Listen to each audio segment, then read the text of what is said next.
Saudaraku fillah, mungkin kita pernah digibah, diolok-olok, dihina, dipandang rendah, dan sebagainya. Baik itu kita ketahui maupun tidak kita ketahui. Namun yakinlah, jika Anda ingin mendapatkan keuntungan, Anda akan sangat bahagia ketika mengetahui bahwa ada orang yang menggibah Anda.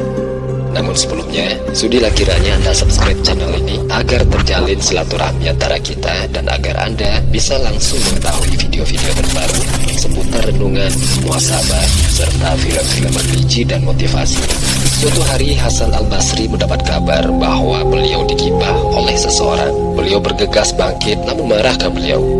Tidak sama sekali. Bahkan beliau begitu gembira. Beliau segera berangkat menuju rumah orang yang telah menggibahnya tersebut. Tidak lupa membawakan hadiah. Sesampai di sana beliau berkata, "Aku dapat kabar bahwa engkau telah menghadiahkan pahalamu untukku. Akan tetapi mohon maaf, aku tidak bisa memberikan balasan yang setimpal." Saking besarnya keuntungan digibah, sampai-sampai beliau berterima kasih dan membawakan hadiah karena pahala yang menggibah berpindah kepada yang digibah.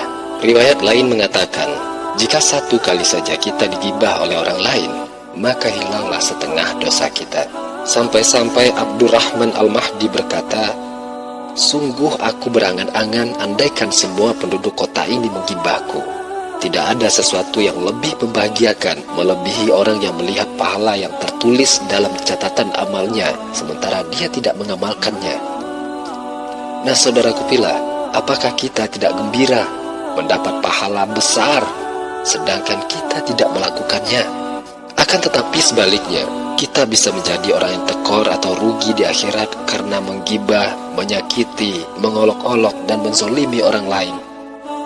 Bayangkan saja, ketika kita membuka buku catatan amal, kita terperangah karena pahala kita sudah kosong, padahal kita rajin beribadah.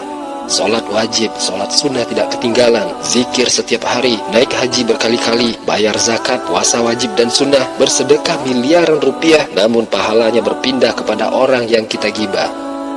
Ibaratnya kita berkebun luas, setiap hari kita rawat dan pelihara, namun orang lain yang menikmati hasilnya.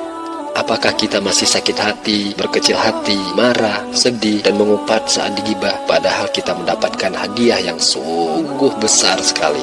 Saudaraku fillah, jika Anda merasa video ini bermanfaat, maka sebarkanlah kepada orang lain, karena dengan menyampaikan kebaikan, tentu Anda juga mendapatkan pahala. Akan tetapi marilah kita lakukan semua kebaikan hanya semata-mata karena Allah dan untuk mendapatkan ridha Allah.